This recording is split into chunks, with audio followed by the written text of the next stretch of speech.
fuck was that? I'm so excited! I know you are, but don't make that noise ever again.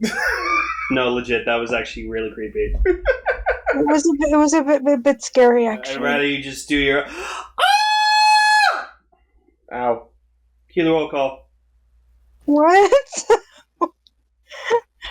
What was that? Alright. We are live! Mike! Zenkaigan! Connect. Loading. Broadcast.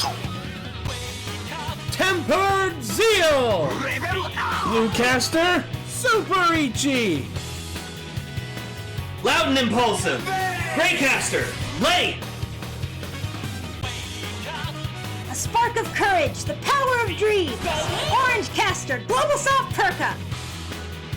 Respecting the source material, Greencaster, Zenshi. Broadcasting hundreds of opinions across the world! Radio Sentai Castranger!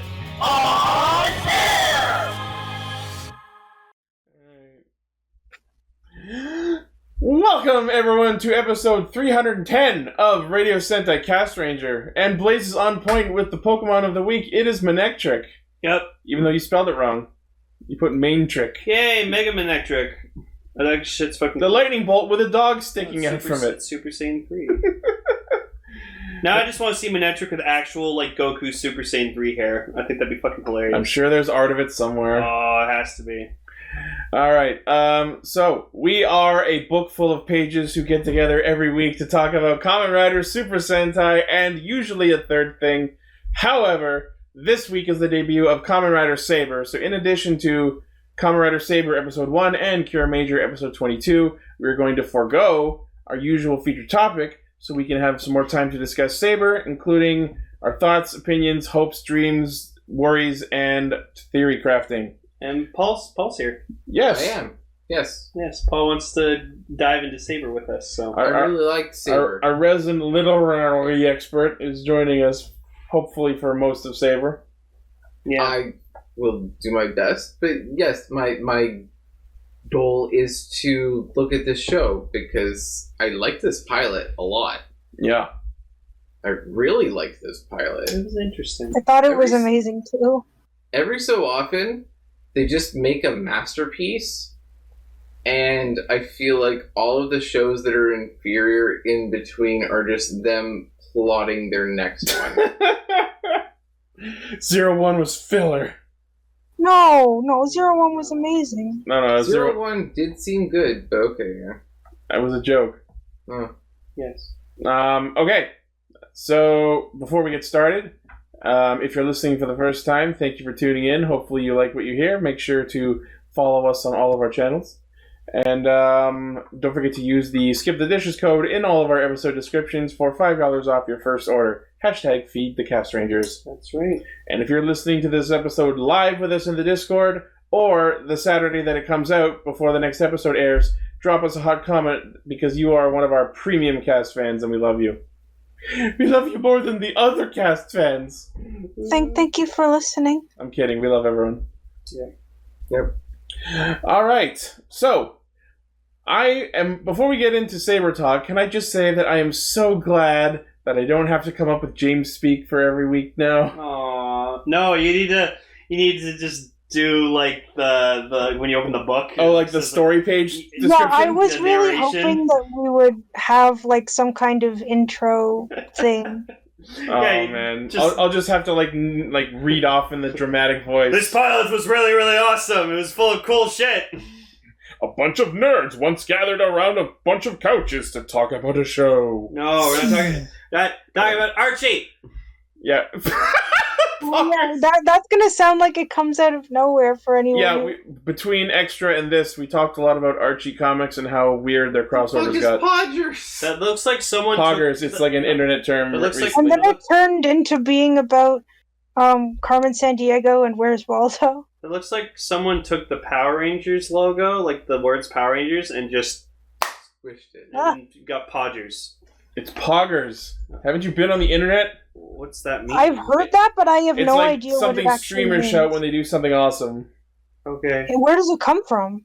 It comes from an emote called PogChamp, I think. Okay. It was like this really like this face This is guy. the first I've ever heard of this. It actually That. comes from... I know that face. Yeah. Okay. It's So called it's like a sort of like when you do something amazing, Yeah. that thing is. It's called the PogChamp, as I understand. So whenever you do something awesome in a shout, everyone in a stream, everyone shouts Poggers. Also, unfortunately, I couldn't think of like some funny like picture of the week thing to do. So Not yet, at least. maybe I'll try to think of something that we can do that like maybe is consistent in this show and see if it happens. Yeah. If anyone has any suggestions for that, let us know. Because in Ultra Ranger right now, because we're watching Ultra 7, we have a counter for every single. Blade's face of the week. Maybe? But no, in Ultra Ranger we're watching Ultra 7, so I have a count for every time Ultra 7 cuts someone vertically down the middle. Mastication counter? I'm just gonna say Or bifurcation is the word I Bifurcation meant. counter, yeah. Yes. the thing I noticed the most in this first Investigation episode demon. of Saber that really... Well, Before we get into that, let's cue our brand new bumper! Okay.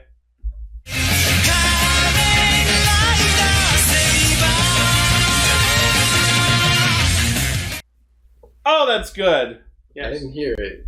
You're not supposed to. It's in the edited version. Oh. May I ask a question? Yes. So are we going to talk about Saber, talk about Kiramager, and then go back to talking about Saber? No, we'll do all the Saber talk first because Paul has to leave. Oh, okay, that's fair. I'm sorry. No, it's because he didn't watch Kiramager. Oh, okay, Or it's if not he did because watch it, he just doesn't have full context. I really don't. I don't have anything to contribute. I'm sorry. I don't know the story. I don't know if that's true, but I also understand how it can be confusing. I like to have all of the data when I'm talking about a show. Yeah. Yeah, Okay, it's how- so what were you saying about Saber? So I was saying, because, like, for me, like, I've already talked about this before, but, like, I'm not really interested in the overall theme of this show. You mean the motifs? Theme, gimmick, motif, and stuff like that. Like, I like books. I've read books all my life and stuff like that. It's nothing against that. I don't know. I read a book once. I'm just sad there's less tech in this show, because I've So far. Yeah, I mean, like, I would like if some fucking makeshift tech writer comes in the middle of the show. And No, then it's a magic-based show. I do like What about books. like an ebook? I was going to say Kamen Rider ebooks. Yeah, like a Kindle writer. Yeah, he So- just has a tablet. So, like, all I've said about, like, Ichi's been, like, fucking losing his shit about this episode, and, like, Oh, my yeah. response constantly about the first episode was, like, it was interesting, because, like, for me overall, just, it's good. I'm not saying it's bad. I'm not saying I hate it, but it just, like, it didn't make me go, like, whoa, holy fucking shit, like other, like, first episodes have. Because, like, my favorite first episode still to this day is Kamen Rider... I love Kamen Rider! That's what I was thinking. That's exactly what the Fortnite fucking logo looks like, too. It's the shot of, like, the three base default characters looking over a cliffside to the world. Back on topic, you cut off at the critical juncture. I'm sorry, if I see Fortnite, my attention gets driven. Wait. Just- Are you gonna say Drive or? Which episode was your favorite first episode? People know why. Oh. The happy birthday I don't know sequence. why. Oh, yeah, no, that's absolutely, yes. People are Which is funny because Saber is basically celebrating O's 10th anniversary. Yeah, just all those people just go. Well, I guess because it has like 3 things in a row that open. Yeah. Yeah, But except no, it's horizontal now. what I was gonna say was the thing I noticed the most this episode, and this is gonna be really weird, is that a lot of people had like bulging eyes. Like they just always had this constant like, oh, look what they're fucking. eyes yeah, looks like. because it's about books. The bigger their eyes, the better they can read. But fucking, I don't know. I don't know What? I don't know what his character's name is, but the freaking Blades. Oh, character- Rintaro? Yeah, he has giant fucking eyeballs. Let me just say right now, based on what we've seen him so far, Rintaro radiates gigantic amounts of Krillin energy. Am I wrong? The man walked in on a fucking lion. So weird. Technically he didn't walk in. The lion walked in. He was on it. Also, now I have a super big complaint about this fucking guy. So, like, you know how he has, like, this freaking, like, ATV with, like, miniguns on it? Do you agree with me that it should have been blue and he just had a cool-ass lion head on the center of it? how fucking cool that'd be? You are asking this question to the man who lives by the color blue. So the answer is yes. Yeah. And then you hear the line just go, "Ride me! Ride me! Ride book me!" Anyways, if someone could... Actually, you know what? Deckard, that's my project for you whenever you get it done. I need you to take a Photoshop picture... the Bat Ride car? The Bat Ride car, blim blue, Green with the... Rider in the background of the poster there. That is Kamen Rider Kenzan. We will not meet him for a while. Yeah. But Deckard, please reshop that blue and have the blue lion head in the center of the front of the vehicle. Vegas, not only do I live by the blue and die by the blue, but in FF14, I dye all my stuff blue. I like earth tones. It's true, In fact, he does. let me go on a 20-minute rant Nope. how much I love earth tones. Okay. Paul, we asked you why you like Kamen Rider Saber. Let's actually start the episode because holy shit, Wonderworld is absolutely fucking Eorzea from FF14. Like, I know I'm obsessed about that game and I talk about it way too much and I'm addicted to it more than I've ever been addicted to anything in my fucking life. But Wonderworld is actually just Eorzea. The opening fucking shots and I'm like, it's just Dravania! That sword tower is just Annex Trine! I think it's because it's supposed to be like a quintessential fantasy world. It's a fantasy world. What's more quintessential than Final Fantasy, sort right? of? So this is already looking like it's going to be my year. If I may. Yes. If I may. May away. Final Fantasy XIV, I think it's bigger than we kind of conceive it. I actually think it might be a mainstream game that people play in certain places. So. Of course. That's why there's fucking conventions just for the game. No, I get it. I just, like... You kind of think of it as... At least I do. I think of it as like an obscure hobby. That really depends who you ask. That's what I mean. Yeah. I don't really play in the gaming community, but this is apparently bigger than I Oh god, yeah. think it is. So. That was a thing that happened. But yes, Let's scroll up on the chat. But yes, I also agree. The aesthetics of the fantasy world in this show are very much that world from FF14. Like, there's a lot of similarities. All right.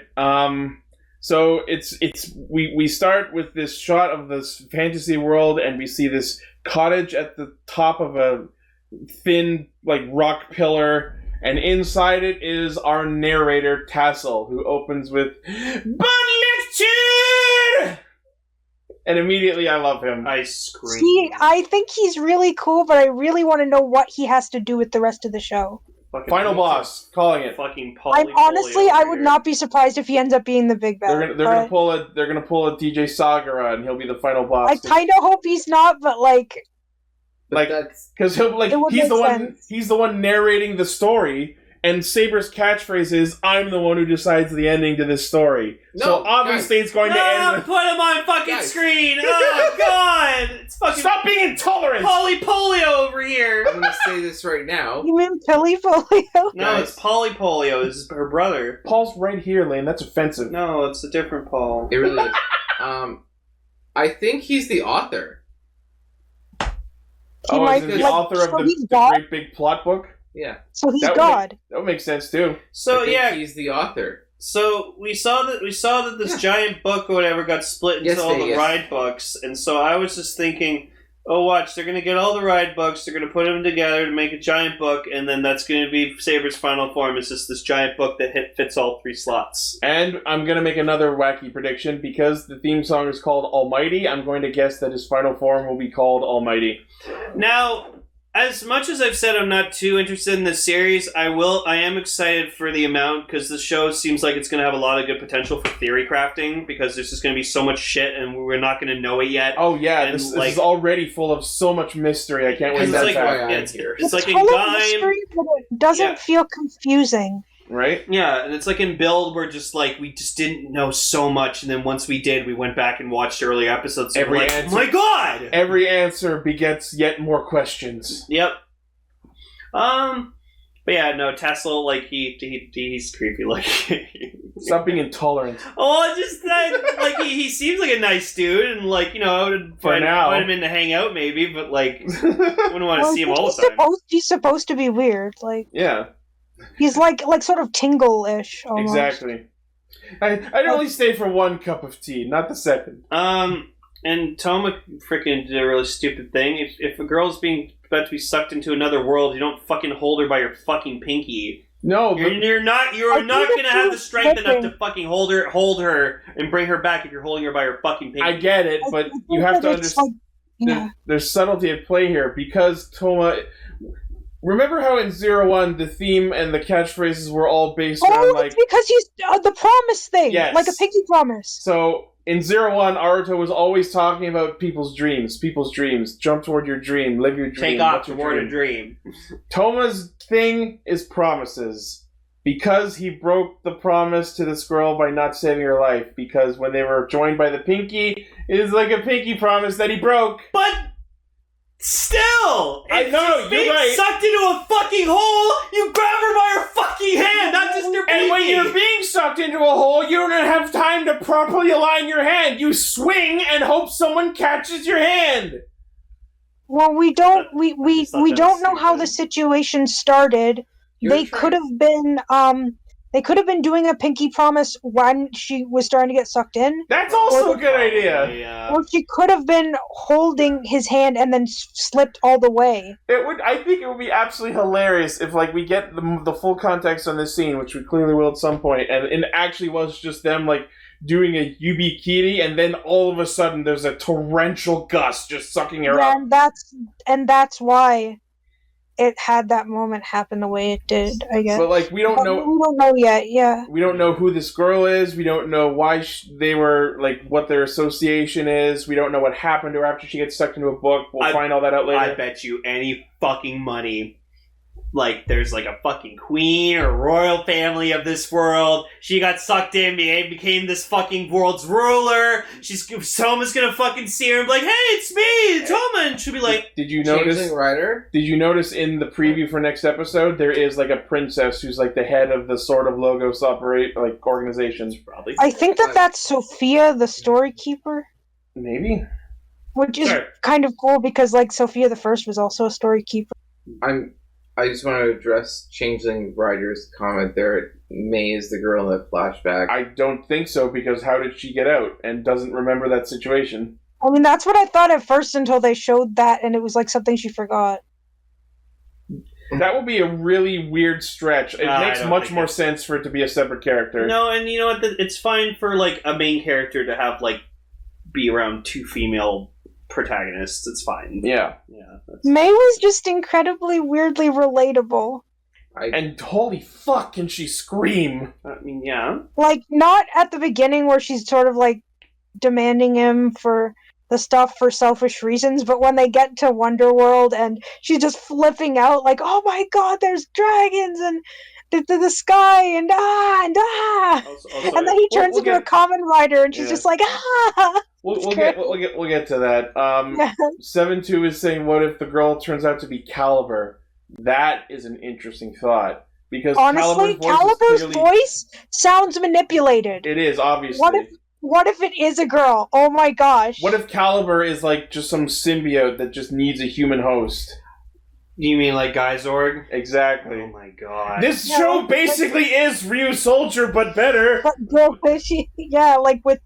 It's actually about knights this time instead of just sort of vaguely being knight themed. That would be actually really, really interesting for this villain character who's like clearly being portrayed as male and dark and menacing to just turn out to be a woman. So it would be sort of like Lord Dominator from Wander Over Yonder. Or Masquerade from Bakugan. I'm gonna say actually the villains in this. Series Masquerade, but wasn't Masquerade a guy? No. I'd like to establish something. I thought it was a very feminine guy. Well, that's a whole other thing. Anyways. Yes, Paul. Sorry. Okay. It's fine, Emily. I'm gonna pop my pop because this is fun time. I like all the inspiration that this particular rider series has been taking from Sentai. That's what I'm hearing. A lot of people are saying that Saber It's is the thing I like a noticed. Sentai. See, the thing about it is, this has a lot more of a lighthearted, like cartoonish sort of And aesthetic yeah, to it. Which I I'm agree, okay and with. I really like that. And of course, and I'm gonna spoil just one thing here. Apparently, monsters can get big, Yeah, I'm interested to see was where we go with that. and there's also the ending dance, which is a Sentai thing, not a rider thing. Yeah. I Well, feel like We'll speak on each thing as we get through it, because Sure, there's I a just lot want- to get through. It I has just an wanted to ending dance, and I just wanted to establish the idea that this particular rider series seems to be taking tropes from Sentai. Yes. Okay, so Tassel gives us this opening narration about how Wonderworld was like, there was this big plot book that contained all the stories of civilization and the laws of science and technology and whatever, and then a bunch of evil swordsmen who are not the Asians at all went to war over this book and split it into the Wonder Ride books, which were then scattered across the cosmos. So the Megiddo, which is the name of this monster tribe, I believe, apparently started attacking Earth. And over the course of the episode, they basically say that their goal is to connect the two worlds in order to create the world that we envision. Now, we don't quite know what that means yet. If I may, something I've noticed. So when they create the book Mm-hmm. and it spreads out over a particular area, Yeah. the pages that it builds up in the beginning sort of thing separates all of the corporeal people from what they're doing, Yeah. and it creates a landscape that is more suitable for them. Yeah. They're I think it's a taking really clever. snippets of the Yeah. real world using these books. Yeah.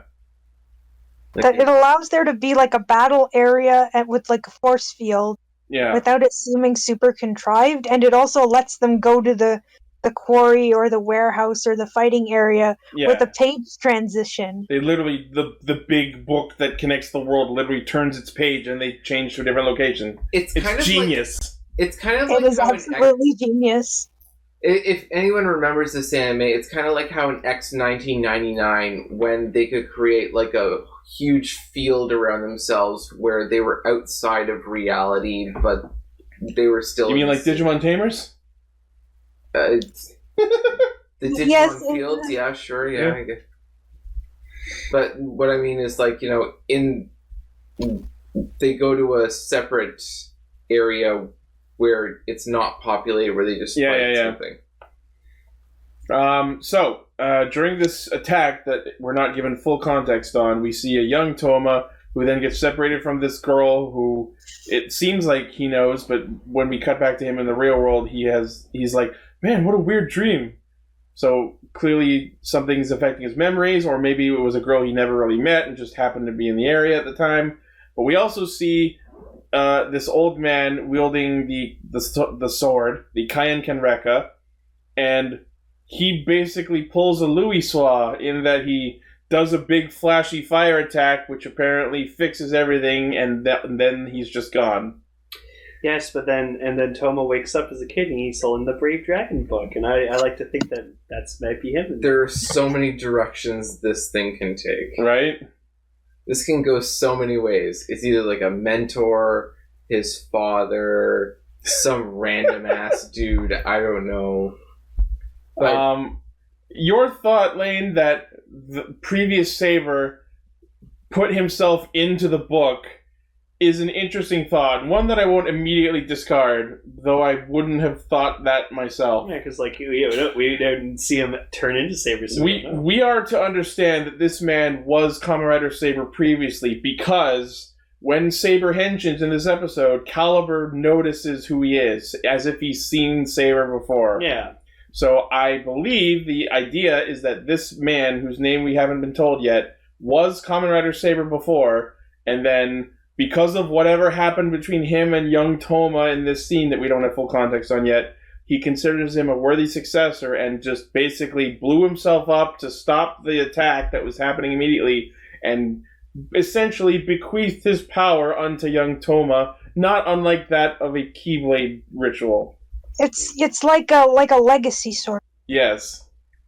Legacy Seiken Sword Driver. I will say, though, with Toma, like, our main character, I will say he's so sweet. He's so nice. I really like Aruto was amazing. He was probably my favorite main rider that I know at this point.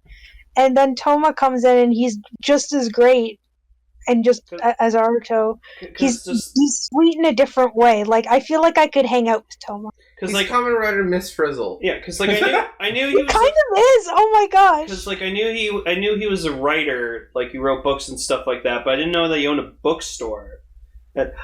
See, there you go. Look at that! Look how much better that is! Oh yeah, I completely That's agree. what it should have been! What the fuck is it he has now? It's so stupid. Like, it's a cool vehicle, but...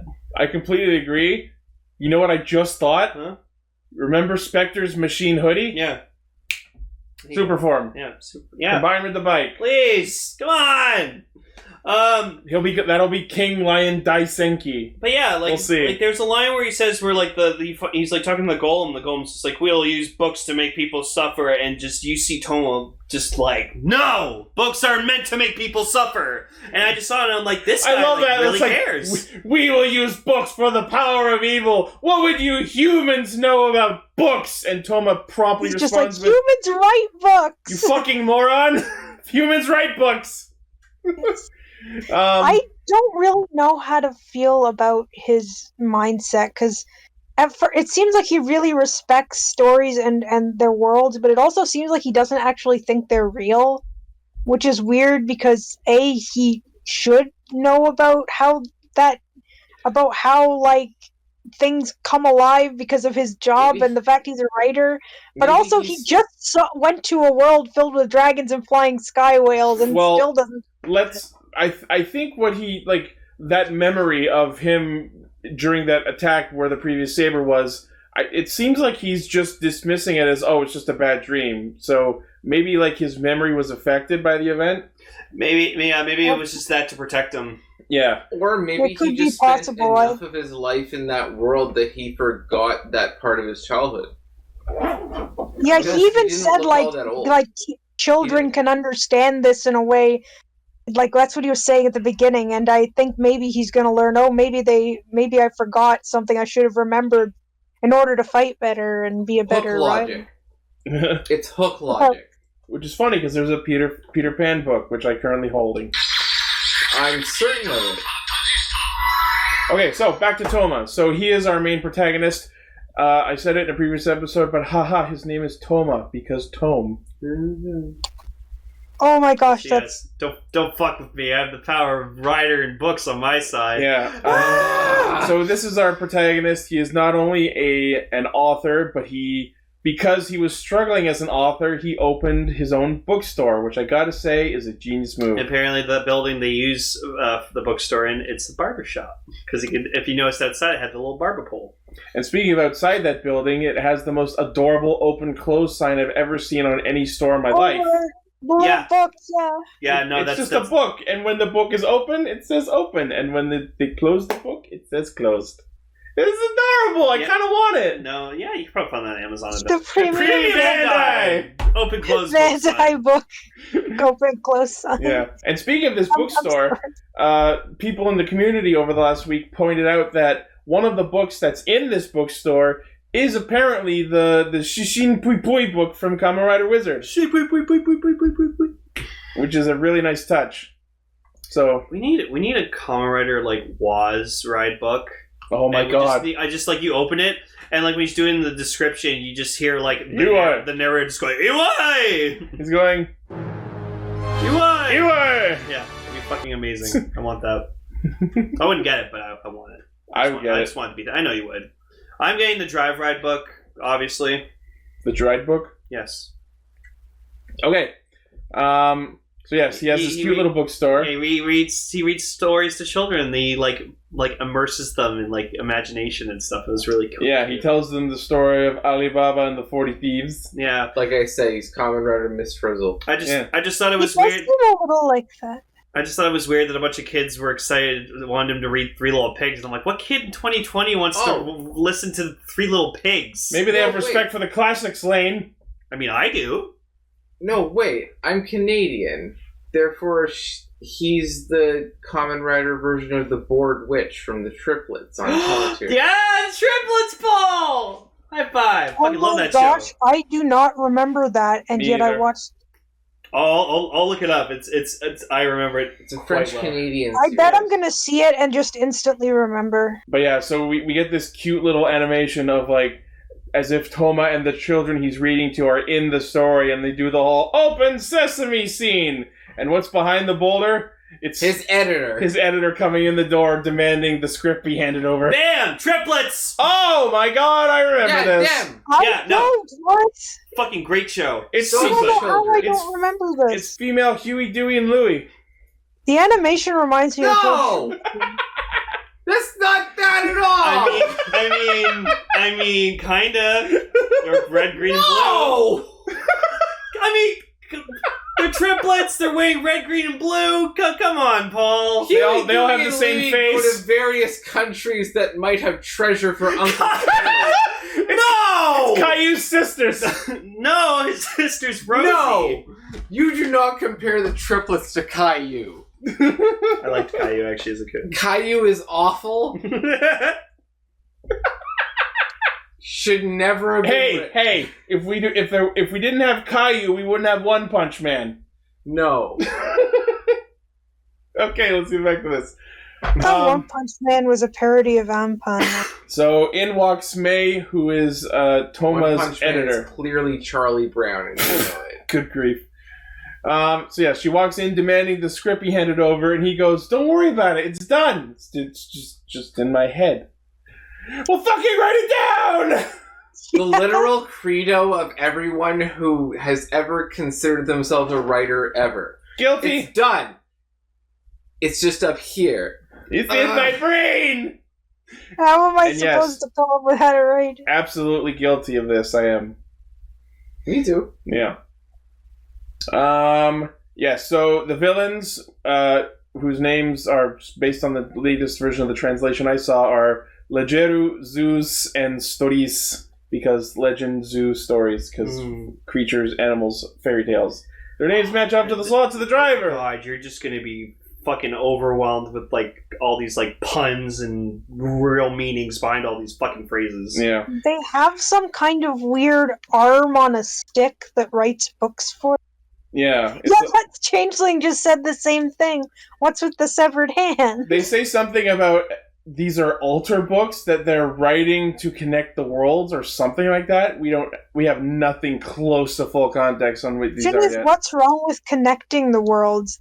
What's wrong is them like trying to take over the worlds, but connecting them doesn't seem like a bad thing, does it? And yeah, we see Caliber like looking at this painting, which then opens up to this like infinite hallway of like altar books or whatever the fuck the evil books are called. And they pull out the first monster of the week, Gansekyo Golem, which then turns into a rock golem with one really big hand. So it Alright, so before the monster appears, we see that Toma is leaving his shop to go take this present book to this small child in order to gift it to him. So as they meet the child, that's when the monster activates this altar book that he's got, which then causes a giant holographic book to appear from the city, open up, and thus create this rectangular book-shaped space that is lifted from reality and connects to the Wonder World. Yep. And holy shit, is this where they put the budget? And as I said before, anyone who's listening who has seen X 1999, it works like that. Yeah. So the kid ends up separated from his parents, and of course they can't get through the barrier to each other. So Toma decides to be an asshole and spoil the book that he just gifted the small child by telling him, the kid in this book went to find their mom too, and they never gave up. So you stand here and do nothing while I go fix this.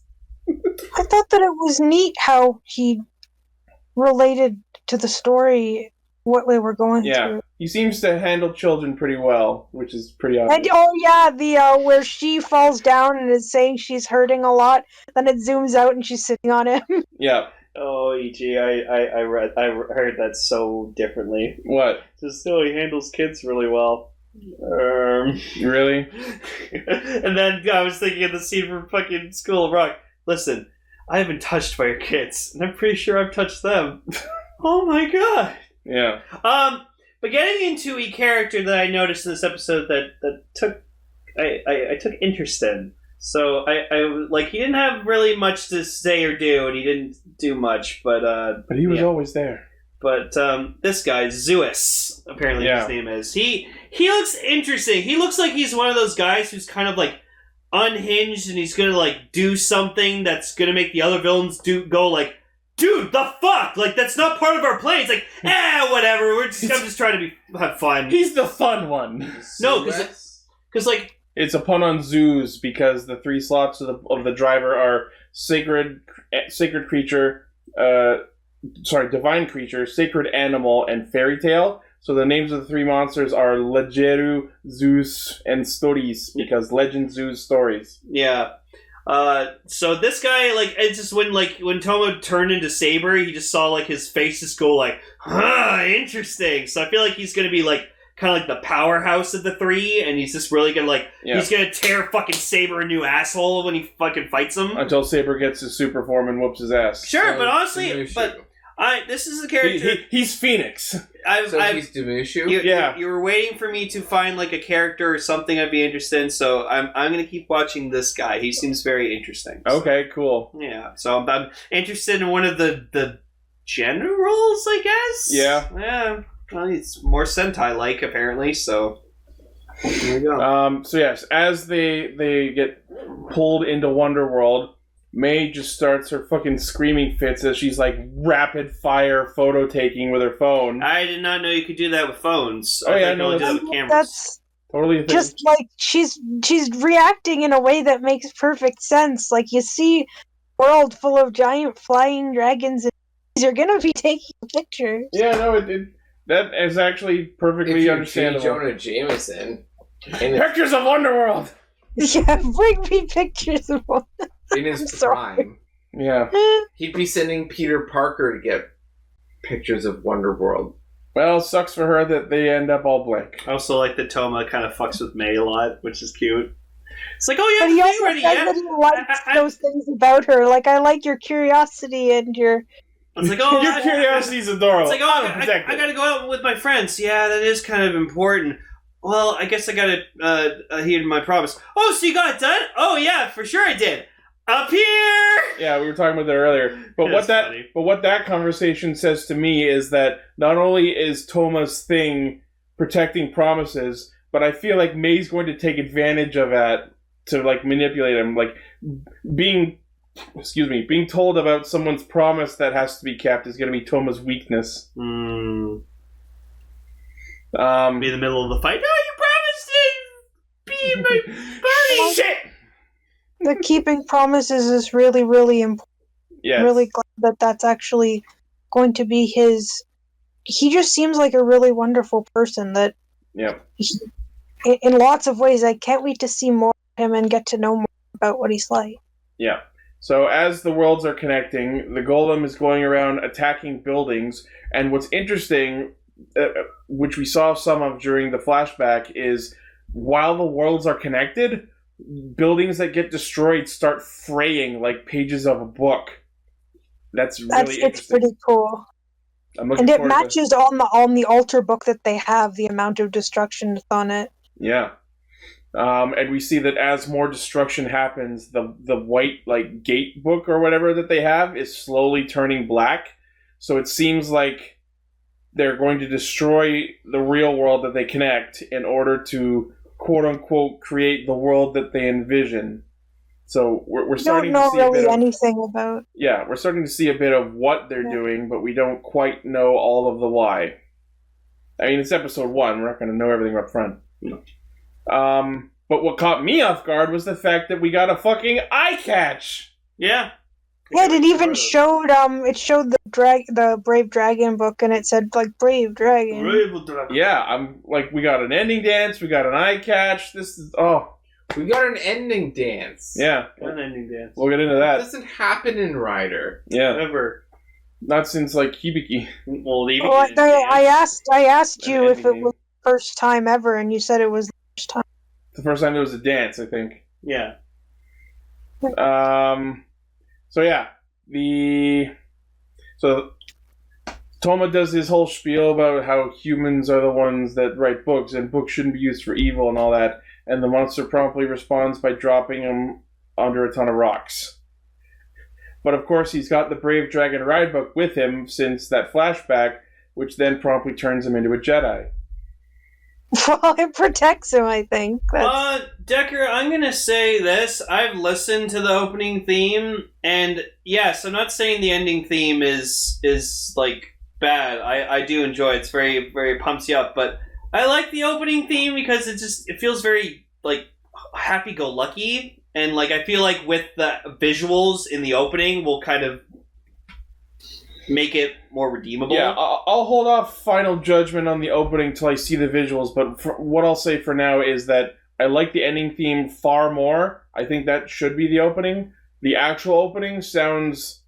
The word that comes to mind is peaceful, which doesn't really seem proper for a Kamen Rider opening, but then again, I said the same thing about Bill. That's a better word, yeah, peaceful. I like how peaceful it is. It sounds like a peaceful song, but we'll see how I feel after watching episode 2, and then when we get the actual visuals to the opening. Mm-hmm. I'm looking forward to seeing that. But I absolutely love the ending theme. It's so good. Which is weird, because both songs are by the same band. Yep. Mostly. There's a guest singer in like the opening. Yeah. Okay, so rocks get dropped on Toma. Brave Dragon activates and lifts the rock straight up Jedi style.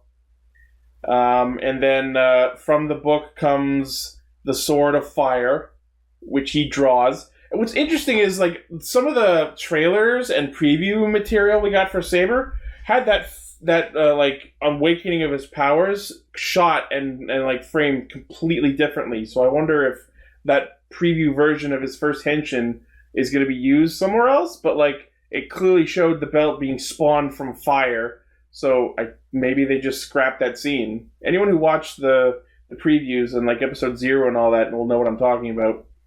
He had to actually take the sword out of the flames with his bare hands. Yeah, so it was actually just like a scarred black, like a charred black actual sword that was caught in fire, and he pulls it out like straight up hero style, and it transforms into the Seiken Soul Driver.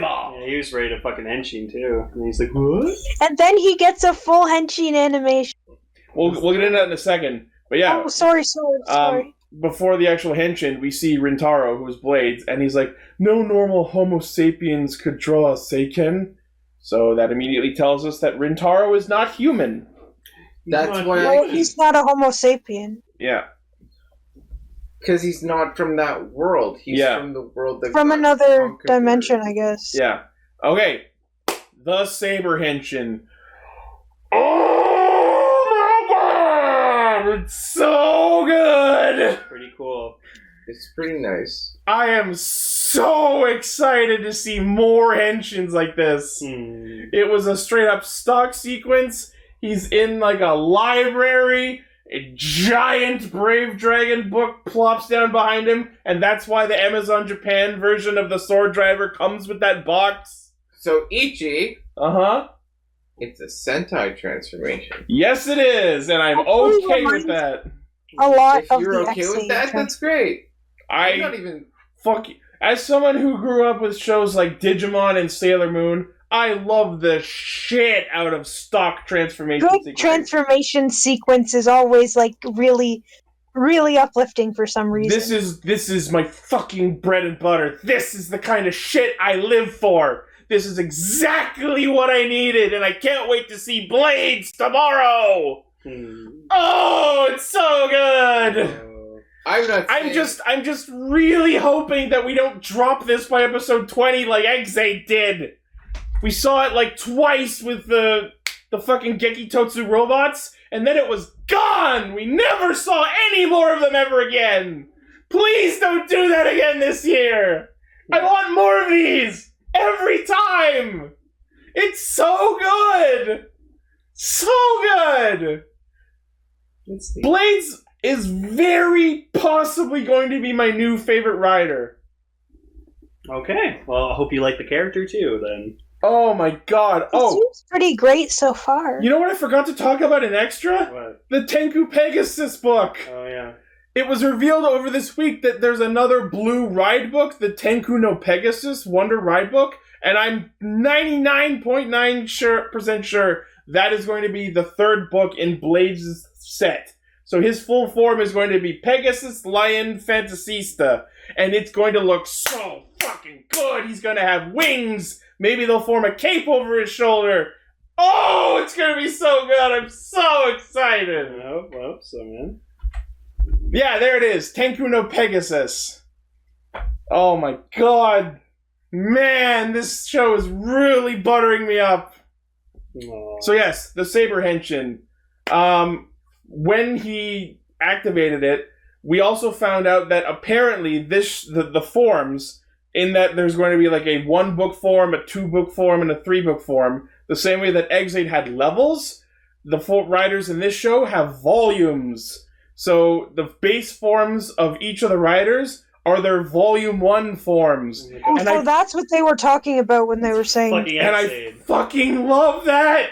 I love it! And so what I talked about it briefly when we were first talking about the sword driver is, but the way the belts are working, from what we've seen, is every full, like, proper set, the same way O's had full combos, each proper 3-book set, like Saber's 3 books, Blades' is 3 books, even 01's 3 books, have a full, like, form chime to them, and depending on how many of the 3 books you put in that set into the belt, it plays more and more of that full chime. So, and it even has slightly different chimes, because, for example, Blades has his Lion Senki! But when you use Lion and Peter Fantasista, which is absolutely one of Blades' forms, like I predicted, it has a different sound, because it's like, Kagaiku Lion Fantasista! So I'm looking forward to seeing more of, like, hearing more of those songs and finding everyone's full volume 3 forms and their full chimes, and it's so good. I think that's really a really neat I'm very way happy that they're combining them together like that. Yes, I might be one of the first people in the country to have Saber merch because I bought Peter Fantasista off Amazon Japan, and I've had it since August 10th.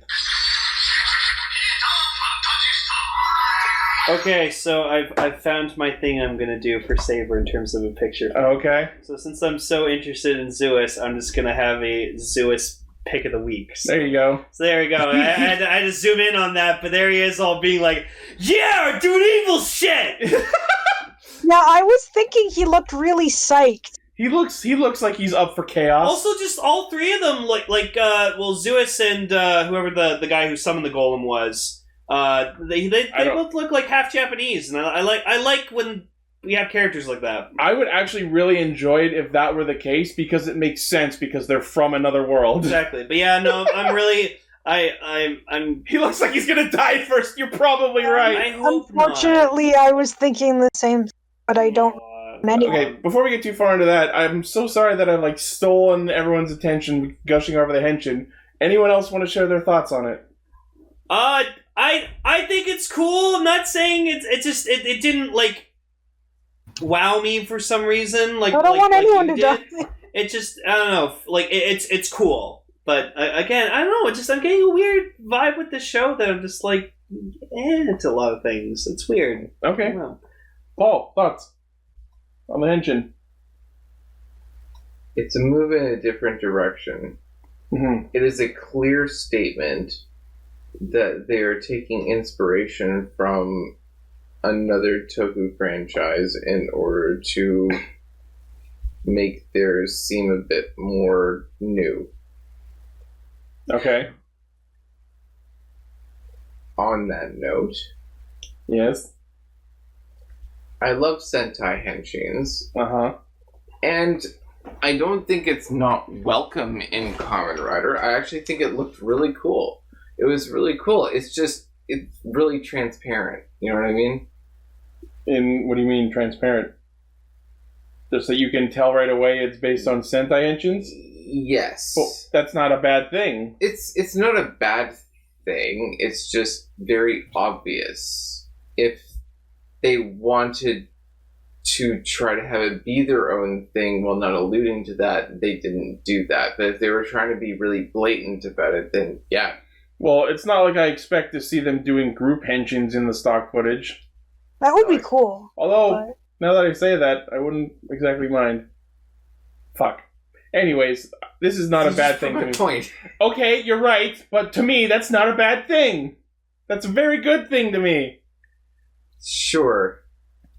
Sentai doesn't do their stock henshins all the time, not nearly often enough, in my opinion. No, but they have very distinct styles, and the idea that they're mixing is... No, but here's the thing. Here's what's different. It's a new move for the franchise. Here's the thing. I can point out a key difference already. The Henshin and Saber, you see the full body just about all of the time. In Sentai Henshins, they always zoom up to just the head and the chest. Am I wrong? Not necessarily. If you want to get that deep into the semantics of the argument. Yeah, so I feel like that's how they're differentiating themselves. Because the appeal of Kamen Rider has always been the full body suits, whereas Sentai is just the helmet is the thing, and then the rest of the suit is just the color. It's pretty identical most of the time, maybe with some different embellishments. With Kamen Rider, their suits are meticulously designed, especially in this series, because of the whole triple gimmick. You're going to see motifs down the legs all the time when they use their full books. What I'm going to say is this. We, as a community, have come together to actually do a podcast about tokusatsu. You just look at the general tokusatsu fan, they're going to look at this and go, this really seems like Sentai. This is new. I don't think that they're going to respond badly to it. I think they're going to go, oh shit. This, then they kissed. I think... Like a fanfic, because it's about books! No, I think I figured out why... It's Kamen Rider and the adventure of all time. I feel... I think I know why I may not have been as wrapped from the attention like you were, Ichi. Emily got it. I think it's just... I'm sorry. That's okay. You're okay. I'm just imagining them in that style. I think it's just because... Oh, we're still on this. It's okay. He straps a ride book to his broom. Okay. I think it's just... I'm sorry. It's okay, Emily. I know. I didn't hear the joke, but it's okay. There's this really terrible animation that Phalus viewed called we'll go into that after this. Yeah. I think just the reason I wasn't too wowed by it was just because, like, I don't like super over the top, like, flashy henshins like that, or at least not anymore. I don't think so. Like, I like just simple ones where like you activate the belt and stuff, and then it just like appears on like. I mean, hey, we're watching a show about dudes who transform and fight monsters in suits. The transformation into the suit should be flashy. Prime example. Drives. Look at that. Just bam, suit, tire, done. I love that. No, I love how just simple and to the point it is. Yes, because Drive was a show about cops. Something very real world. This is a show about fantasy. And of course the henshin should be fantastical. My example is Kabuto. People who have robotic bugs that summon pieces of armor from space-time dimensional portals. that assemble on their body and then shoot from their body 'Cause, yeah, Garo- in order to damage monsters, and then someone kicks someone and the problem is solved. See, Garo's henshins are also really like Mechanic henshins are also really flashy, but I love the simplicity of it because it's just spin slash a circle in the air, bam, armor comes down on you.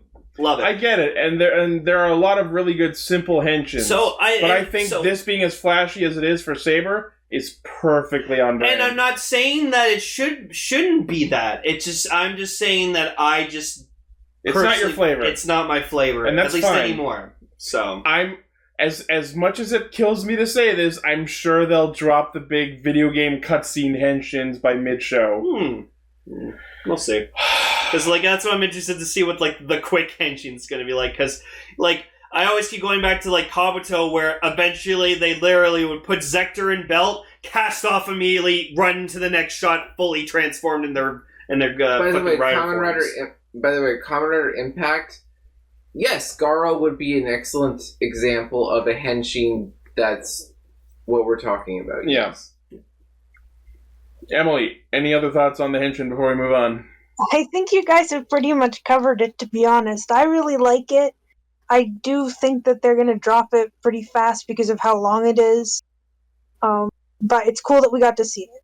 Yeah, as Orb is saying, it'll probably be once per new form, and I hope that's at least what we get. Yeah, it's like in Gaim when every first one of them henshin, you'd see a close up of their head, and then the fruit coming down, the helmet forming over them, and then the arms. Yeah, you know what? That is well within acceptable compromise. If we get it at least the first time for every new form that happens, I'll be happy, because then I can just save that footage.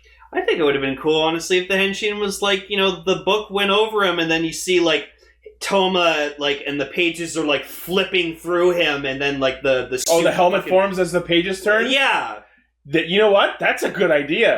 Maybe they'll do that for one of his super forms. Because they did that for the Hisats, where he was doing the Hisats, and you see beside him the book flipping, and it's here's the technique for the this Hisats. Really cute flip book effect in order to cut down on the amount of frames they had to animate. I see your tricks. It's really cool, and also I love the way the fire goes around him attack. Yes. So as he transforms, the belt announces itself as or rather the sword in it announces itself as Kaien Ken Rekka, the Sword of Flames. And we cut to Caliber, who claims that he knows Saber, or he recognizes what's him. it called?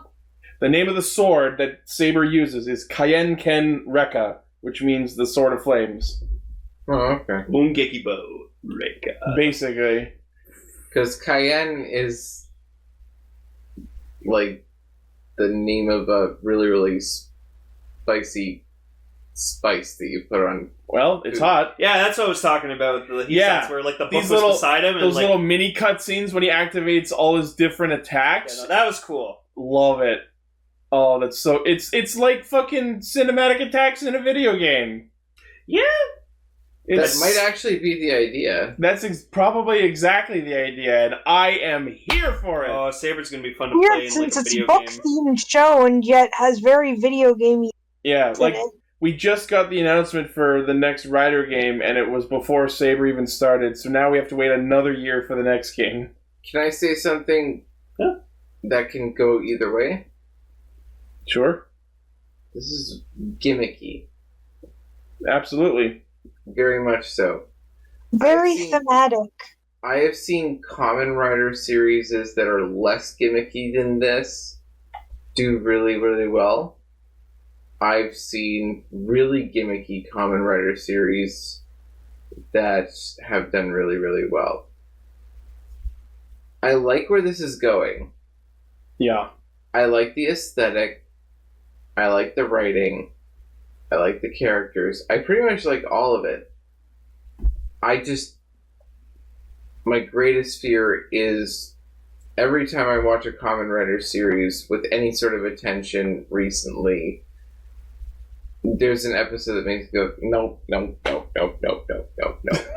Well, that's the thing, Paul. There's always going to be episodes in shows you watch where you're just like, it didn't feel that one. But then you just wait for the next one. No, but one episode should not ruin a show for you. I think that was our argument. You're claiming that one episode did ruin a show for you. Sometimes Some crimes. those slip into the cracks. Nice. Okay, so Saber does his henshin, and the golem proceeds to turn the page in his altar book, transporting them into Wonderworld on this like big sword-shaped tower that is totally not Annex Trine from FF14. And we get this very beautiful, clearly budget-consuming cutscene of him like smashing mirrors if he was in a video game, that would be his fucking like Hisat's cutscene or some shit. If Like, we're my gonna be God. honest, it wasn't beautiful. Like, I wouldn't say it's like by today's AAA video game standards, but like for something with Kamen Rider's budget, it was pretty good. Exactly. This is pretty good for a Kamen Rider show. You know what I'll say? I'll agree with you on that one. Yeah, apparently this was actually made in Unreal Engine. Those CG cutscenes. Wow. It's amazing. Oh, that's interesting. Because it's a fantasy world, it's literally unreal. What I like about it is it's untested ground. The idea of, like, doing entire fight scenes in a CGI engine rather than just simply having suits and things like that. And now we get both. Yeah. It's literally the best of both worlds. Alright, so they fight a bit in the other world, and then they get knocked back into the real world. Also, the fucking golem grew giant. Not like Ultraman size. Not but he grew Sentai levels bigger. of giant, but Everything up until now that you were like, oh, that's so Sentai, I've been kind of combative on. But when the monster grows giant, I'm like, okay, now it's just Sentai. Which, again, is not necessarily a bad thing for me. But man, he just, like, cuts him down to size with his fucking Isatsugiri! Yep. So he kills the golem, the monster's destroyed, the book gets closed, the worlds reconnect, the kid is reunited with his family. Happy, happy, happy. Joy, joy, joy. Happy, happy, joy, joy, joy. Happy, happy, joy, joy. Yeah, so we cut to the closing shot of the episode, which is them back in the bookstore. Toma actually follows through on his claim and hands off the manuscript to May. Kept his promise. He did it. because he keeps promises, and that's wonderful. And then in rides Mr. fucking Krillin, this motherfucker over here, being absolutely fucking extra and just trotting in on his robotic lion buddy. Like, hello, fellow Homo sapien. No, he's not a Homo sapien. No, he's saying that to that. Oh yeah, sorry, I get the joke. Well, it's sort of like hello, fellow kids. What is up, fellow Yes, how do you do, sapiens? fellow kids? Greetings, fellow children. Yeah. And basically demands that he hand over the Brave Dragon book. Like, Dragon Book Z. Dragon book. Dragon Book Z. well, that's what I have to call the episode now. Yep, that's perfect. Dragon Book Z. Yay, I named the episode! Good job, Paul. Dragon book I Z. did it. Yeah, so we cut back to Tassel, and he's like, "Oh, mysterious, desune." Wait, should be Dragon Book Z. Sure. We're Canadian. Yes. Yeah. Either or. So yeah, our narrator Tassel teases us with the ending, and then we get the actual ending dance to the theme song that I thought was way cooler. I thought the dancing was a little awkward. A little bit, but I think it's adorable. I'll hold any final judgments on that till we obviously add Espada and others to it. Because they at one point during the dance they're all staring at something in the distance in front of them, and I was just like, guys, you don't have to fucking all focus on the same thing. They're watching their but they're probably watching the person doing the dance okay, left, right, turn, Thrust. I feel like over the course of the show, they'll replace certain scenes with much more fluid and much less. Yeah. But we did get some very adorable shots of Saber and Blades on their vehicles driving through Wonderworld. Mm-hmm. Here's Wonderworld.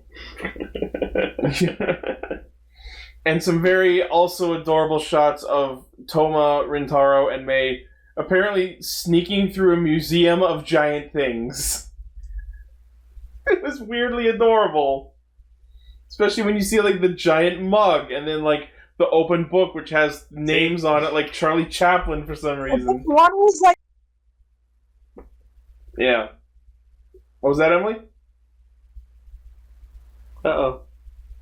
If you're talking, I can't hear you. Schmerp. Hello? Emily.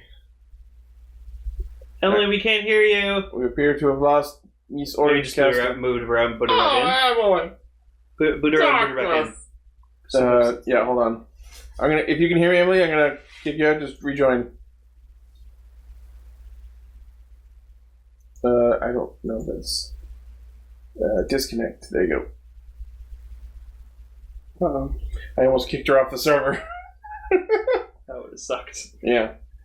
Emily! So, next week's episode is going to feature Kamen Rider Blades. We're going to get his henshin, and we'll have the ant-themed monster.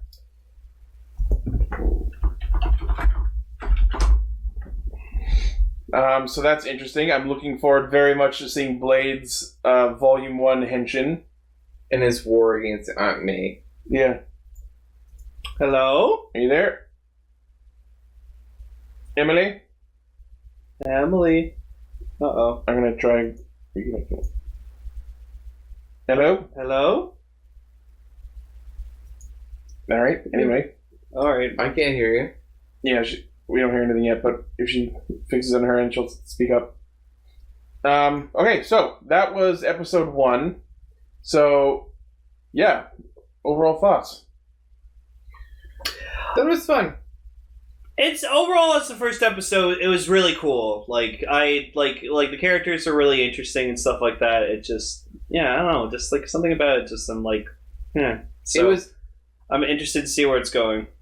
It was different enough from other Rider series to engage my interest, and I always tend to gravitate towards the magic-based stuff rather than technology-based stuff. You know what I mean? Mm-hmm. Yeah.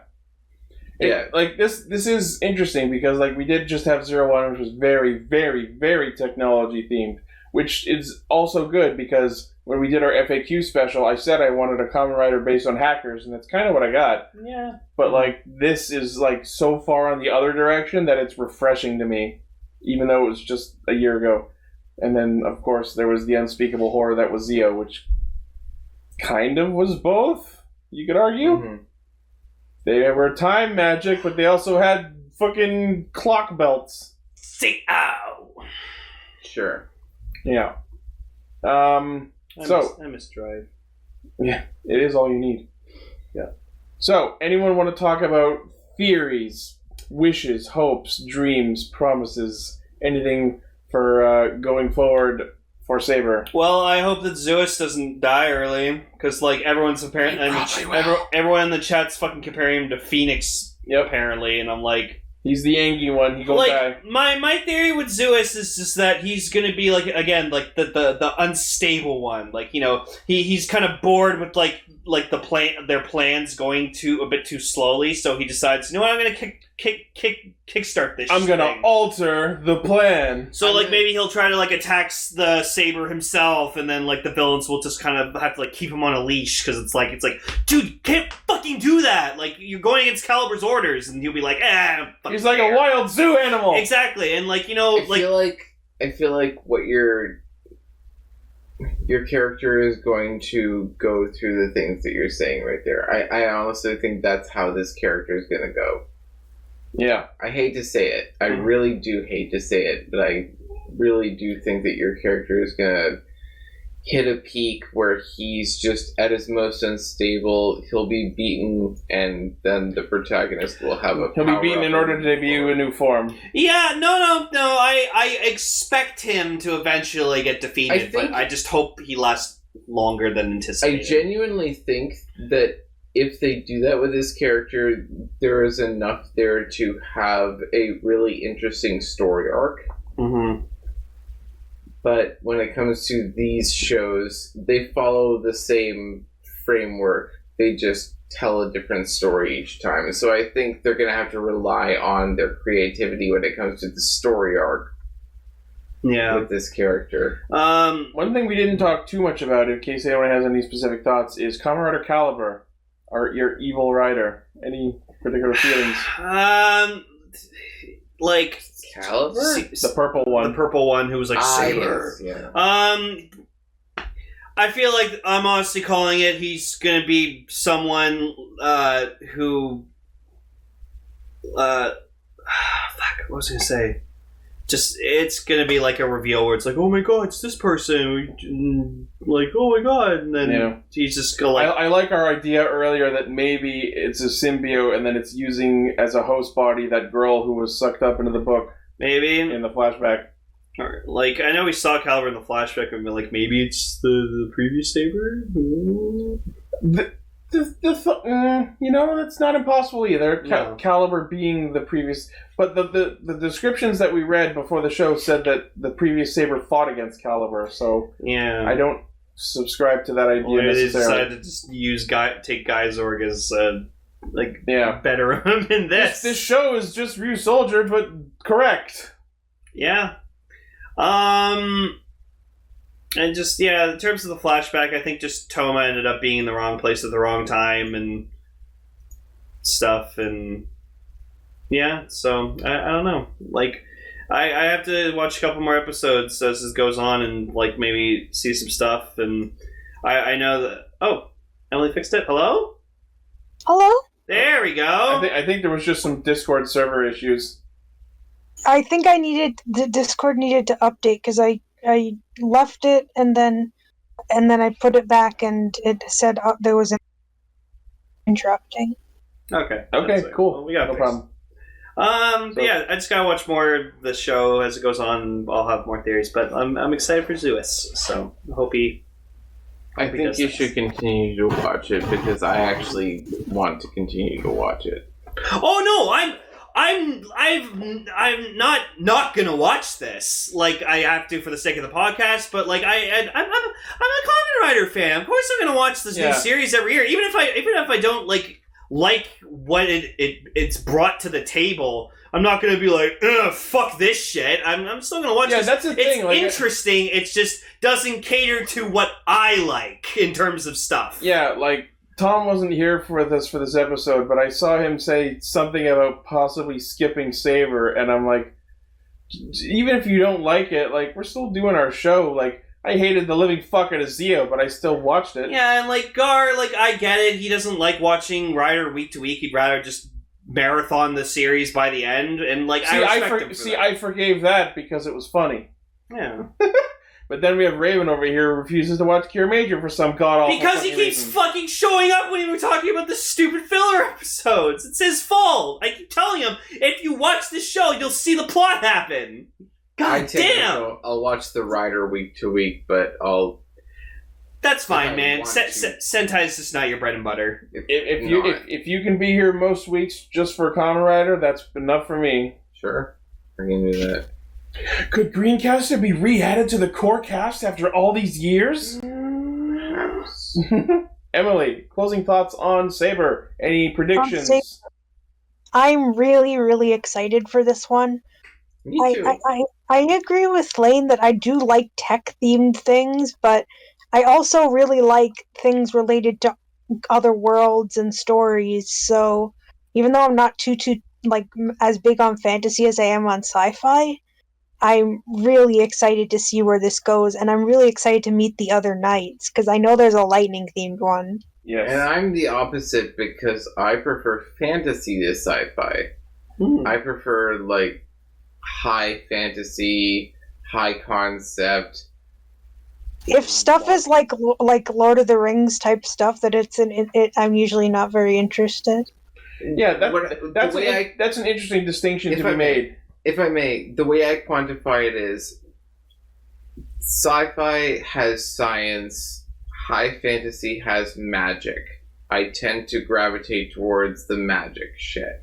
No, but what Emily's talking about is fantasy is a very big umbrella term. Like, fantasy and magic series, there's a lot of, like, sub-genres and categories in there. Lord of the Rings is probably the most prevalent example of what most people in modern society might call, like, traditional fantasy.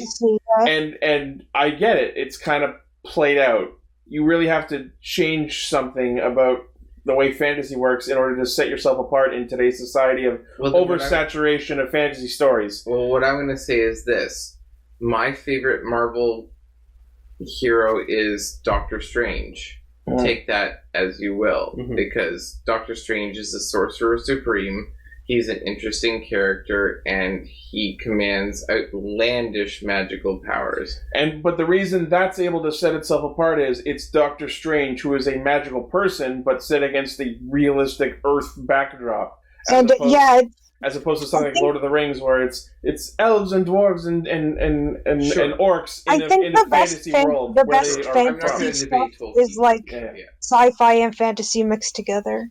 Yeah, like I enjoy both as long as they're done interestingly enough, and I feel like Saber is very much leaning towards an interesting, unique flavor of fantasy because... But I will try anything, like, even if it's something that I don't know. I mean, I have no idea unless I try it. It's not fair to dismiss something just because you think you might not like it. Yes, absolutely. Can we all agree also, though, that the core source of the powers in this show, if we're going to look at it from a world building perspective, is magic based? Oh, absolutely. Absolutely. The books that are going into the driver are categorized as divine creature, sacred animal, and fairy tale. Gotcha. So clearly they're taking traditional fantasy and putting it into a unique form factor. I'm literally just trying to get my head right so I can, like, analyze this. Yeah, no, I get it. But, like, if this was just a show about a knight in medieval times wielding a sword made of fire and fighting monsters, it would be kind of boring and played out. But this is a show about... Mystic Knights of Tir na Nog is a great show. See, that's different because they transform into magical armor. And they have modern-looking, reimagined versions of weapons.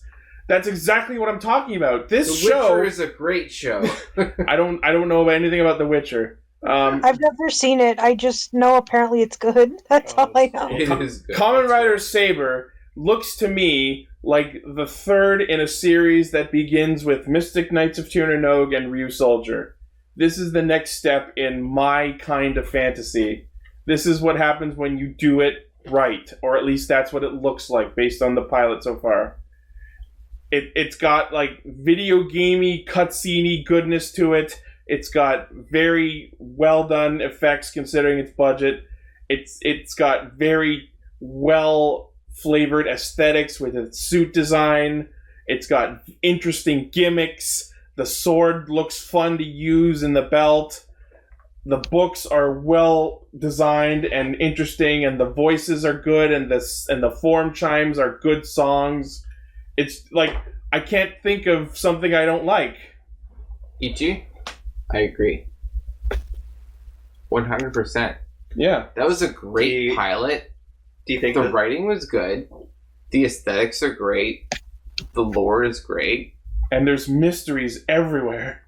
I want to know more about everything, Do you think this might be billed for you by the end? That will be a tough battle. Ooh, yeah, because I don't know. Build. You love like build. I said, Lane, every so often, they make a masterpiece. Mm-hmm. It seems to be a rhythmic thing for them every so often. Oh, we're just going to make this one a complete and utter work of art. Kagedex just nailed it on the head. I was never able to put into a sentence how I feel about the show, but that perfectly describes it. The story's a JRPG. Kamen Rider Saber is a JRPG. That's exactly what it is. That's why I'm not too huge on this, because I'm not. Kaguya, thank you. I'm not a huge fan of JRPGs. Like, there are some that tickle my fancy, like FF7 and stuff like that. There's some that tattle your fancy. But if you throw like Dragon Quest and freaking whatever it's called, something 3, the mana game you like so much. The new one. Trials of Mana? What's the original name of it? Seiken Densetsu 3. Thank you. I was going to say fucking Daisetsu 3 for some reason. But no, that's why. I'm not big on JRPGs. I like pew-pew games, shooting games and gory shit where you tear people's heads off and stuff. That's my fucking gimmick. Whoa. I like Halo, Call of Duty, Rainbow Six, all that shit. Man, that puts everything into fucking perspective. What are you staring at me like that for? You know me. Paul is staring daggers at Lane for some reason. If people like JRPGs and shit, cool! Good on them! Not my thing! My girlfriend, the love of my life, loves JRPGs more than anything! I don't tell her to fucking pick up and play Call of Duty! She wants to play JRPGs, she fucking go right ahead. I'm just fucking with you. I know you are, Paul, but like, still. I tried playing Nier, and I couldn't get past the first boss, and gave up. You know what? It's weird. This may be weird, but I've after watching the commercials and whatever, and marketing for Nier, didn't seem like my flavor game. No. But there is a lot of Nier themed content in FF14, which I have played. I'm gonna admit it. Yeah. What game is this? Nier Automata. The Alliance raids in Shadowbringers are Nier. Nier Automata I played because I tried fighting the first boss, and then I hated that every time you got defeated, you start from the very beginning, and you had to spend another half an hour getting back to him. Alright, well, that's pretty much it for Saber discussion for now. Anyways, I just want another cop-themed Kamen Rider, please. Cop-themed Kamen Rider? Yeah. We'll see you next year. I really like sci-fi and police-themed things as well. Yep. I want more Magic Knights. If I got a sci-fi police-themed Kamen Rider, god fucking damn. I mean, I should just watch fucking Gavon, Sharivan, and Shire. Those are fucking space cops. Yeah, Jesus Christ. You watch more of that. I should just watch Metal Hero. I should be the Metal Hero guy. Just watch Blade Runner. I need to watch Blade Runner. I haven't finished it. You haven't watched Blade... I was joking. You haven't watched Blade Runner. I've watched all Blade Runner. Anyways. Kirame Keen!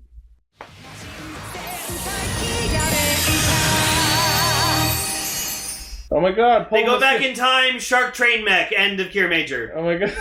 No, they're gonna take you back to the past. Oh no, Paul disappeared between sections. Yeah, like, we've gone on for fucking You went back to the past. Yeah. But yeah, this was a cool episode of Kiramager. Bye, Paul. He's gone. No, he's right there in the door.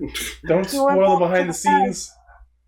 I just love how, like, we get this recap from last episode, because, like, it started, I'm like, did I download the wrong episode? No, this is definitely 22. They're just recapping the fucking trip to... Yeah, I had the same problem. I actually thought I had the wrong episode.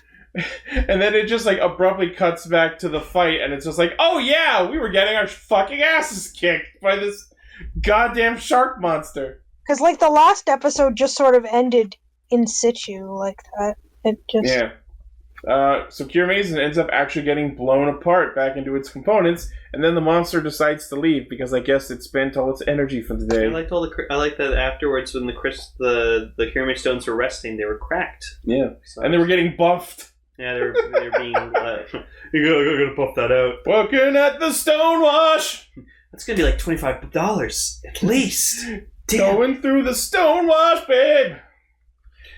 So basically Takemichi feels really bad that, like, he feels like he's the only one who needs to save Mabushina, and Mabushina gets really pissed off at him and basically says, I don't want you to be my hero, I want you to be everyone's hero. Everyone's hero. And I just love how at the end she comes in and it's like, haha, I fooled you, because if you're everyone's hero, then you're actually my hero too, because I'm part of everyone. Ha ha ha, fooled ya. Fooled you. I just like how Mabushina was admitted to an actual real-ass hospital. Early in the episode, you just see Mabushina lying in a fucking hospital. Alright, so, Miss Mabushina... Yeah, people are not that weirded out by dual alien princesses. I hear this Discord conversation, no matter how many times I close Discord. It's Paul, he's back. He probably didn't disconnect from the call. Yeah. She came back from the past. Paul, you have to disconnect from the voice actual chat. Discord voice chat. Oh my goodness. I'm sorry. I don't know. Okay, here, I'll do it for you from my end, because I am god of Discord. Bam. There, now you're out. Thank you. Goodbye, Paul. Step 1, find plans. Step 2, save world. Step 3, get out of my house! Well, fine! 10 points for that reference. I was gonna ask, what is that? Because it sounds familiar. It's from Day of the Tentacle. I know. Oh, wow. I was telling the chat! I chose not to respond. So they're gonna travel back to the past to save the Kirame Stone. the poison stones that are badass. Yeah. Oh my god. They don't suck ass, as we see later. Yeah. So they go to actual Jotunheim. Like, the way they were describing, like, the Time Stone's ability, I thought they were saying, like, oh, we can travel 20 minutes into the past. And I'm like, what fucking good does that do? No, they can access the memories of someone's past for 20 minutes. That's some fucking Kingdom Hearts bullshit. Yeah, so, like, they ask Fire if they can take out. He's like, yeah, I was there, whatever. My memory's kind of fuzzy. He just, like, remembers shit wrong. Like, he's, like, Fire's there, but, like, he's human. Oh my god, I figured out Blaze's son. Blaze's son was abandoned at a fire station, and then he turned into Machine Fire. Oh my god! Machine Fire's Blaze's son! We've connected the canon. Get it? Because Blaze Fire! I figured it out. No. The narrative goes deeper. They had to bring Fire along because they were accessing that time period through his memories. Because we're operating off fucking Kingdom Hearts logic. Yes. But what was most interesting to me is we see in one shot Kirame Pink use goddamn Kirame Vision, and it's basically just the power scanner. Activating Power Scope. Hey guys, over there. Yeah, but yeah, apparently the way this works is they access the past through someone's memories, but they can only stay in there for 20 minutes, which is out of context of it being within the episode of a show. Really weirdly specific amount of time. Well, because like these stones are like they're powerful, but like they're not that powerful. They're not gods. They're not Infinity Stones. Well, they're kind of like Infinity Stones, but they only have one ability each. I guess Infinity Stones do too. So they decide that like, oh, we need to cure this fucking Kirame Stone that got really poisoned by that witch. So, and they're like, oh, if we steal her fucking cup, then we can have like her venom. Her poison is spit to use to reverse engineer it. Like, could they not have... I guess they talked about, like, oh, we shouldn't change the events of the past. Yeah, exactly. I was gonna say, like, why didn't they just go back and make it so that the stone didn't get poisoned? But I guess they're like, oh, if we change the past, we won't exist, and I'm my own grandpa. And, like, Takamichi decides not to go because he's like, oh, if I do, I won't be able to defend everyone, and I'll be disappointing Mabushina. Yeah, he's like, if we save her. Yeah, because because they can't use Kiramazen anymore because they're separated. Only Gigant Driller is the only battle sword available to combat the monster, which checks out. Yeah. Plus, it's like, oh, she told me to be everyone's hero, so if I abandon the city, she'll cry, and that would be bad. Yep. I guess. Oh yeah, so Jewel, Tomatomo, and Senna, they go back, and Tomatomo and Senna disguise themselves as mooks so they can distract. Like awfully. Yeah, and they can distract Aladdin and the gang.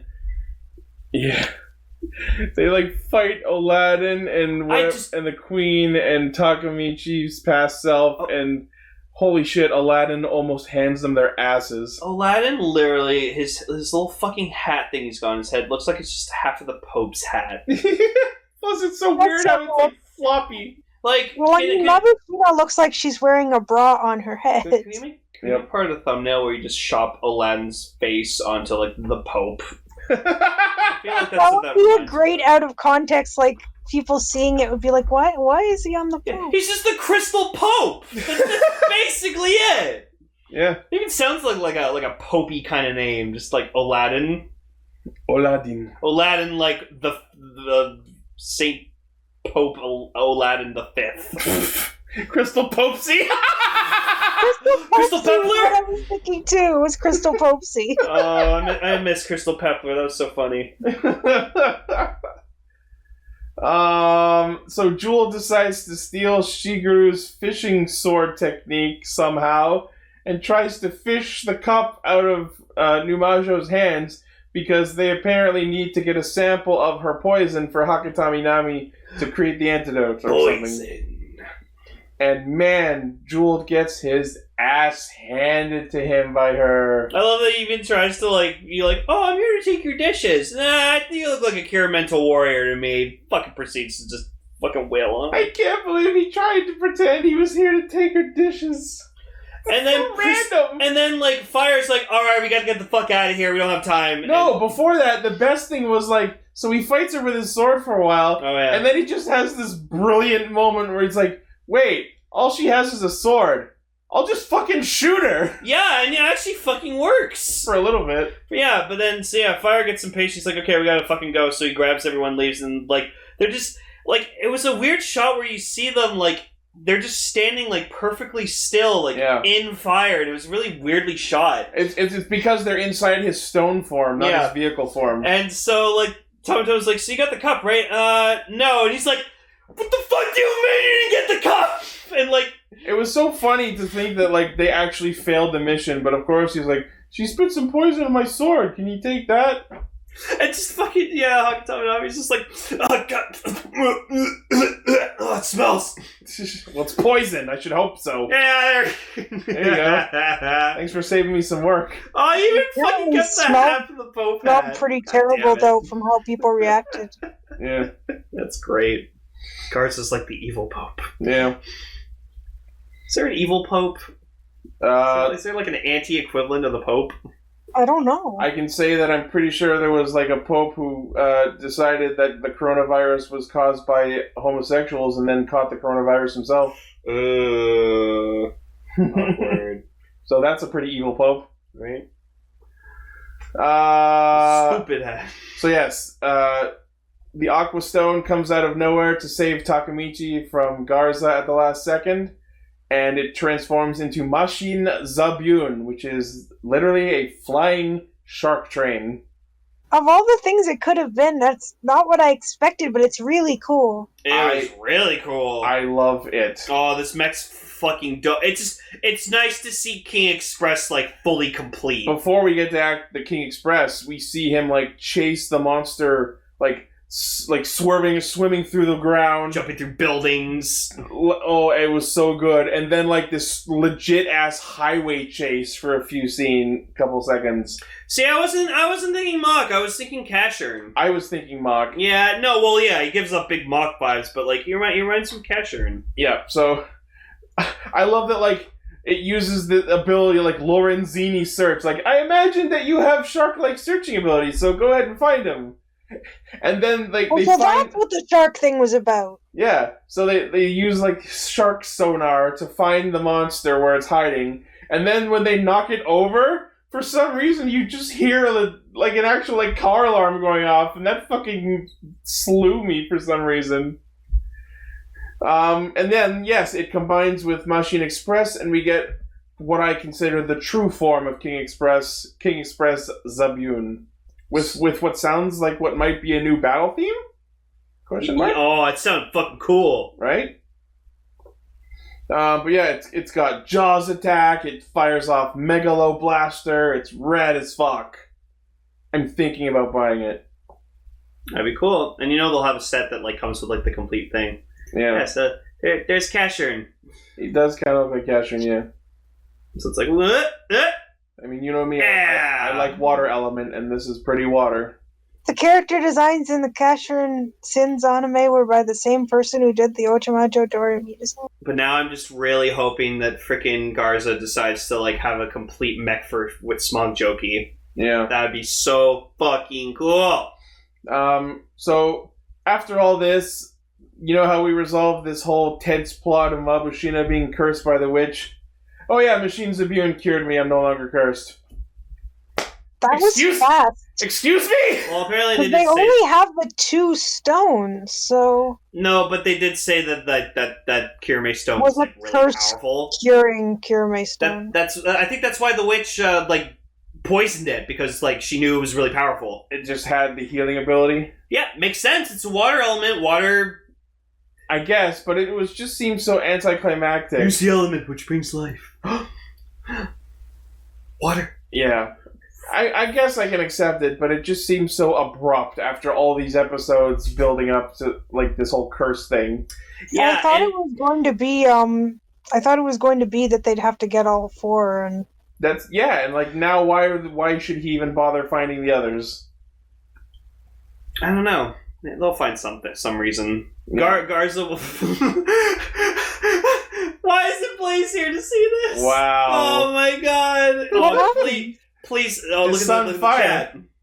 It's Blaze's son, Machine Fire.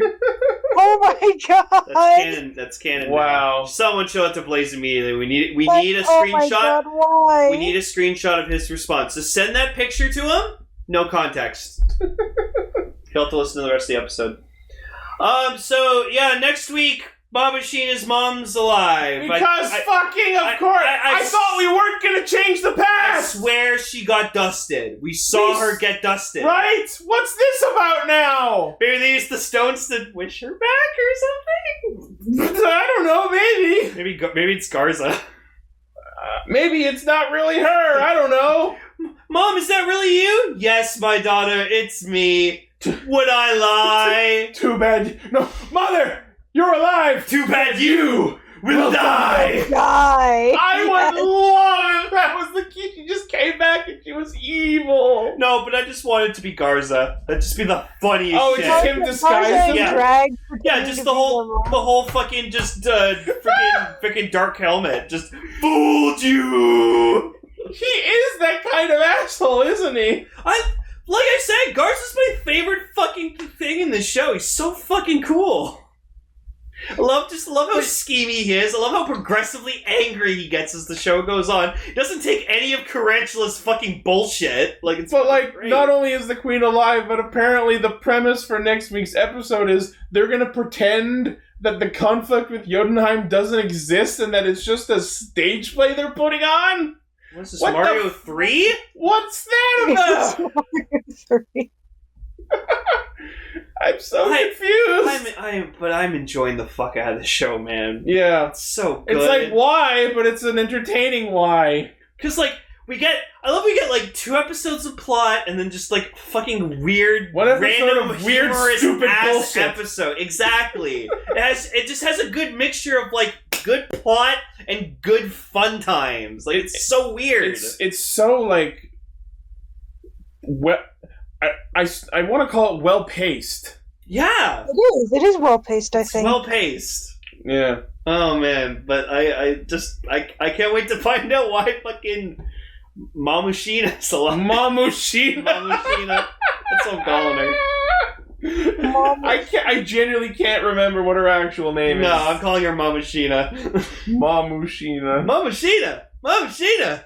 Sheena. That's amazing. Adventure This has nothing whatsoever at all to do with Oh yeah, with- Mabu Yuine. with Toku or the next episode, but this was just announced. Oh? No, wait, sorry. 1 second, let me just grab it. So sorry for the delay. That's okay. And I'm really excited about this. No. And While you pull that up. Here it is. Jikai, Radio Sentai Castranger. Oh, yes. So, yeah, they announced the big plush of Babu Frick. Oh. I showed my brother that, and he fucking lost it. Oh, cool. I know, I'm so excited, but he's Target exclusive, which means we'll never get him unless we Hey! Import him. I have the Black Series Babu Frick. He's fucking tiny. Yeah, I know, you let me hold him for a while.